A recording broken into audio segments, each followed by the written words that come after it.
Now, wherever you are seeing your audience growing, initially, like you got a boost, let's say TikTok started or Instagram started.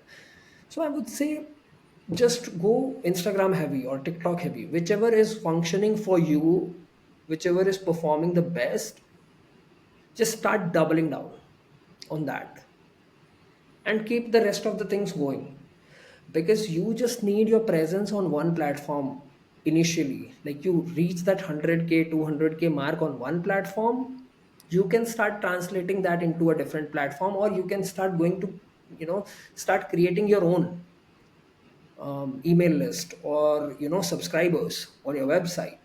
You can start doing that, because see, like in India TikTok is banned. Oh, yeah, I Yeah. forgot. So I'm just giving an example. Like, let's say tomorrow Instagram gets banned in a country, or goes out of business altogether. What happens to your following? You had 3 million followers. Somebody had 30, somebody had 200K, somebody had 300K. Because the same thing happened in India with TikTokers. Yeah. There were so many TikTokers out there who were having, like, millions and millions of followers, and overnight the government took a decision that they're going to ban. They, like, there were some who were able to capitalize, who were able to build an email list out of their followers, who were able to switch them to Instagram, switch them to YouTube. But an overnight decision changes a lot of things. So you have to be like, the audience that you have on Instagram is not your audience, it's Instagram's audience. Yeah. Just a, like, why do these algorithms promote your content? Why? Because they know, like, think of it from the algorithm's point of view, or from the service point of view of these particular applications like YouTube or Instagram, or any other platform for that matter. Why do they promote your content or show it to different people organically? Because they want the retention on their app. They want audience to stay on Instagram or on YouTube. They want them to spend as much time as possible to show them as much ads as they can, to eventually make money out of it. Now, like, if your content is valuable enough, they would start showing your content on the home feed of YouTube, or on the explore section of Instagram, or on the scrolling reels. Like, why would they show your content? Why do they show your content? They want to see, they know that, hey, once content is very engaging, people spend a lot of time on it, people share it with different people, so let's put one's content in front of all these people. That's how all these algorithms are working. The end goal of every algorithm is profit driven, is for the benefit of that particular app or that particular service, like YouTube or Instagram or any other platform for that matter. So what happens here is very simple. Like, this audience is not your audience. One, this audience is of Instagram, this audience is of YouTube. So the idea, I would say, should be to turn them into your website audience, because that domain that you have is your own. So if you are building an email list out of it, or if you are, if you have your own application, like there are so many channels out there on YouTube who have started their own application, their own streaming application, where they are publishing content. They are putting like 2 3 minutes of content on YouTube, and rest of the 30-minute video or 40-minute video or 1 hour video on their own particular application, because they know that that audience is their audience, Yeah. right? Even though it is nothing compared to the billions of people who are using YouTube or Instagram, they know that even if I have like 100K users of my application, those are my people, those are my followers. Nobody is going to take them away from me. So I think that should be there in the minds of people. Because I've seen this happen. Like TikTok got banned overnight in India, and there were so many TikTokers who were out of jobs, who were out of brand deals, who were out of like, who were like, "Hey, Mhm. I had built such a huge following, and I have nothing now." And some of them did not even have those videos in backup because, and reels had not started back then.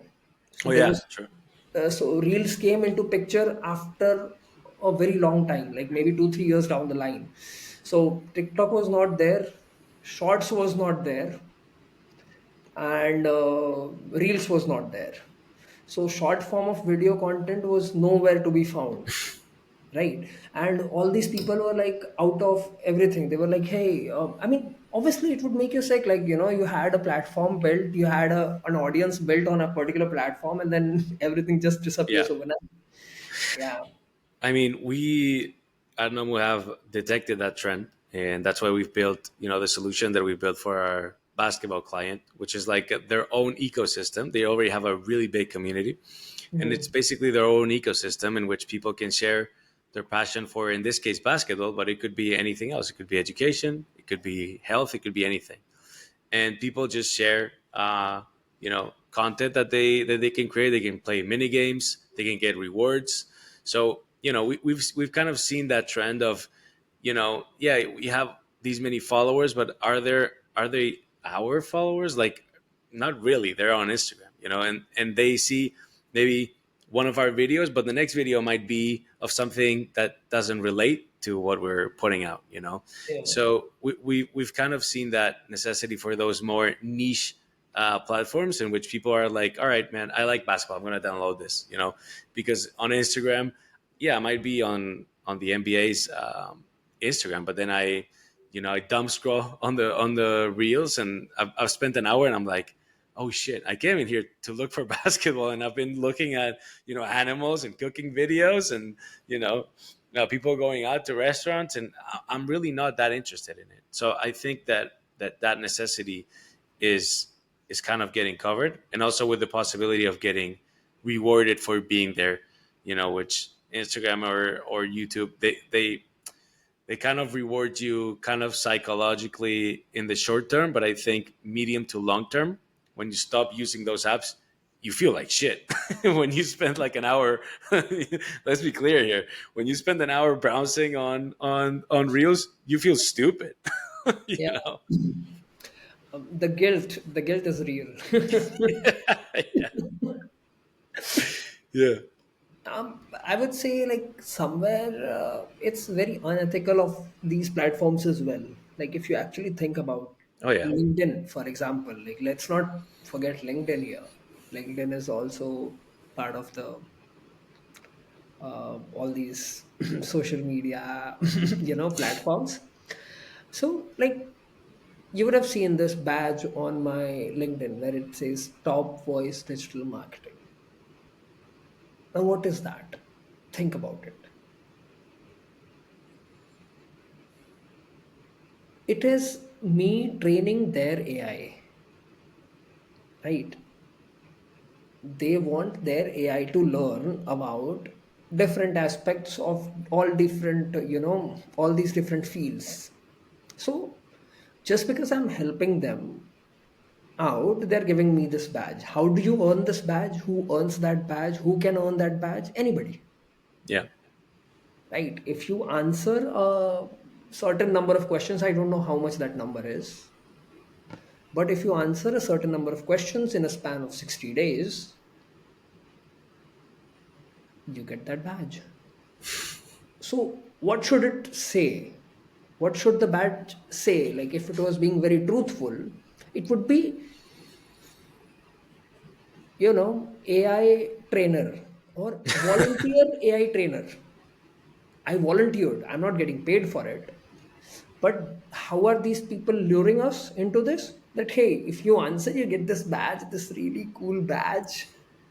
And that way they are able to get their AI trained by professionals all around the world for free just because they're offering a badge which has no significant impact, which has no significant value, which is like which is shit. Doesn't it? Sorry to interrupt, but doesn't it give you more visibility or not even? I don't know. I have not seen a difference. Right. I have been checking the analytics. Like obviously my posts. In fact, if we talk about visibility, I think it has decreased after I got this Yeah, badge. Yeah, that's like that's pretty if you wild. actually go back and see like a couple of my posts, you would see the last 4 or 5 posts have got like 2 likes, 9 likes, or something. And then if you see the last 20 before that, those are like 500, 700, 1000. So I'm like, hey man, Jesus. it has reduced the number of engagement, it has reduced everything, and maybe it's like, and this is like, so like if I was like, if LinkedIn was being very honest, they would say volunteer AI trainer, these badges, instead of saying top digital marketing voice. Yeah. So, like all these businesses, they are trying to find out a way to showcase something a little differently in order to get what they need to be done, like what they need done. Like it's as simple as that. Because if they had to actually train their AI, think about the amount of money they would be spending. Like I remember there was this project that I had taken. It was a Dubai based smart car company. So they were making smart cars just like Tesla. Hmm. So there's a lot of things like data labeling, and then data mapping. So like the job was very simple. They needed a couple of people to go on and look at all, like, let's say 300,000 images, and then label that, hey, this is a sedan, this is a hatchback, this is a SUV, this is a, so on and so forth. Like this is the right bumper, this is the left bumper, this is the front bumper, this is the back bumper, and so on and so forth about different parts of car, right? Hmm. So this was a data labeling job. And they approached our agency. I was like, hey, we don't deal in all this. They were like, this is the future. I was like, you are reaching out to us because we are in a third world country right now, and you're thinking you can get the job done for cheap. That is all, right? You're not reaching out to us because you think we are the only agency that can get the job done.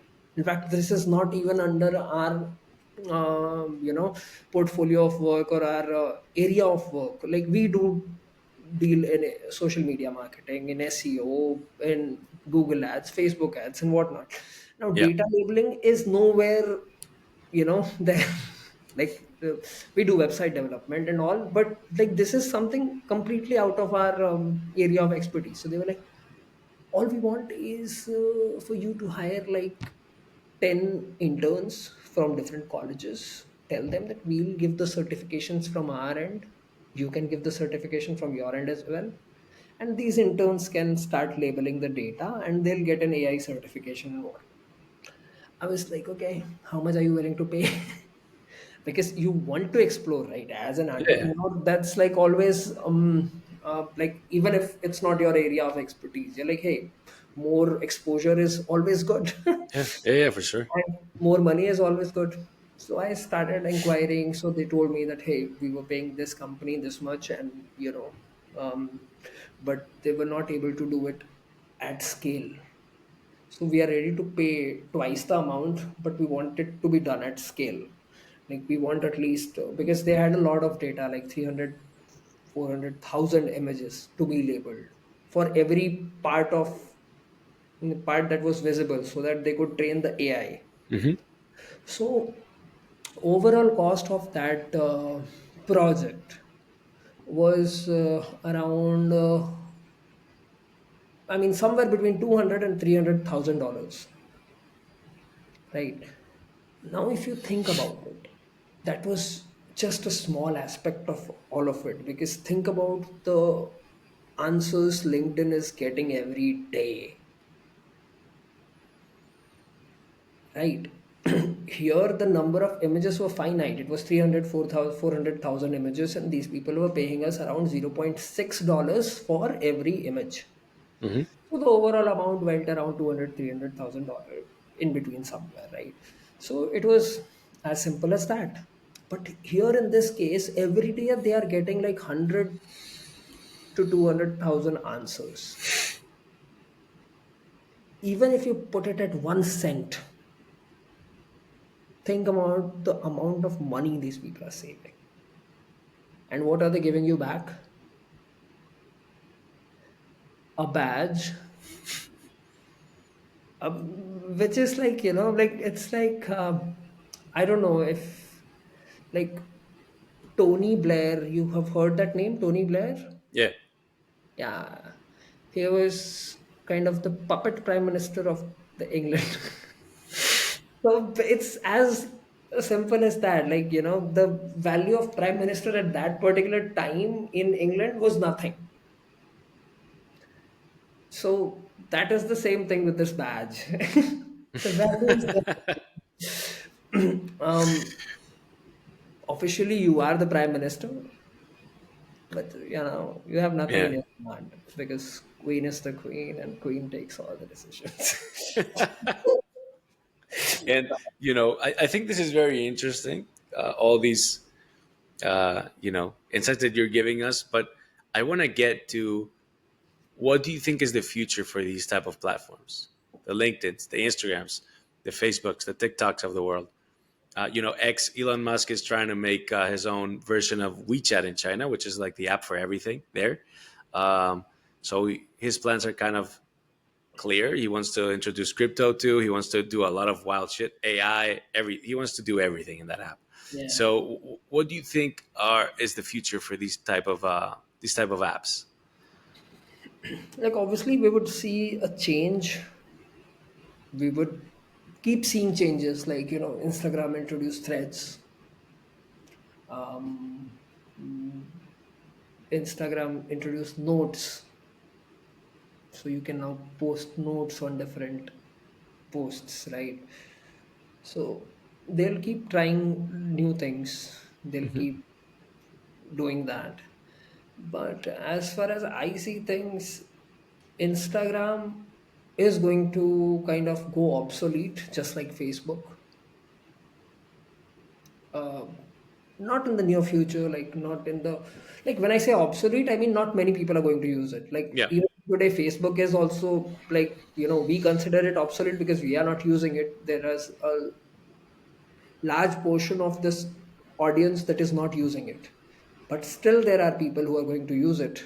So the same is going to be the case with Instagram. Something new is going to come, or people are, like, I've seen people prefer Snapchat over Instagram, like these particularly Gen Z kids who I don't relate with much. But like in my office I have a lot of Gen Zs, and Yeah. they are all like, you should get on Instagram, and I'm sorry, you should get on Snapchat. And I'm like, I don't understand. Like, I'm sending a picture, and that is all I'm doing.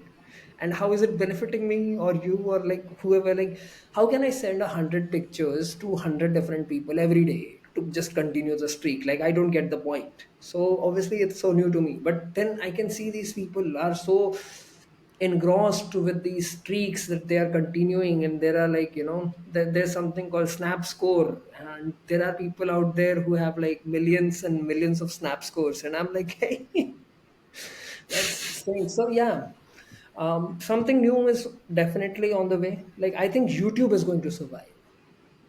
Reason is, they are a single platform who has kind of, all of it. Like, they have given preference to short form of content as well as the long form of content on the same fucking platform. So what happens is, they have provided a platform where everything is there for the user to exploit and for the viewers as well. Like, as a business or as a podcast or as a production house or as a,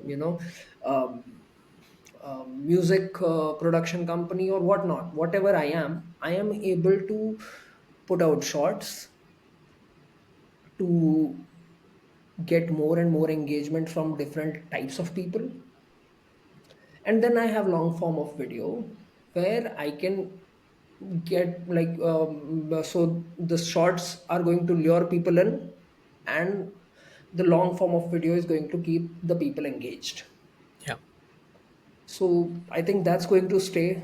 And obviously with VR and everything into play, I think that is also going to kind of help YouTube out. Like as soon as it is more common than we are seeing right now. Like VRs are not common, more common these days, but obviously there will come a time where Hmm. everybody would be wearing a VR set instead of a headset like you're wearing. So with that also YouTube would be the go-to platform. So I don't see Instagram go beyond like Instagram currently is kind of one of the top platforms, but eventually they'll not be at top, and it will be like Facebook. Like, but yes, we have to give it to Instagram for that, like, or even like Meta for that, because they came up with Facebook. Then they came up with a competition of Facebook, which was Instagram. Then they came up with Threads, which is a competitor of Twitter or X, and they keep coming with something new. So maybe they can come up with something that is able to get the new people rolling in, because I can see things are like attention span has grown shorter for people. So Yeah. people are, and then there are a lot of things going on as well, and I'm seeing some political angles as well. Like I can see how different countries might start banning Instagram Yeah. and maybe YouTube Shorts as well. Reason is like I'm like in India particularly, I'm seeing a lot of videos where children are addicted. Like 4, 5, 6 year old children, they are addicted to reels. And there are these teachers who are recording, or there are these doctors who are recording their episodes, and they are like, hey, give me the phone, give me the phone. And it's like an addict asking for his next fix. Yeah. Like somebody who's addicted to smoking or maybe coke or whatnot.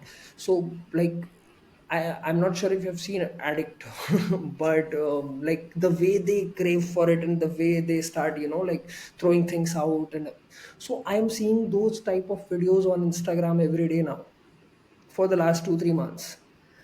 And I can see that if it is impacting this much, obviously there can be an administrative decision by the country saying, hey, it is affecting the mental health of people,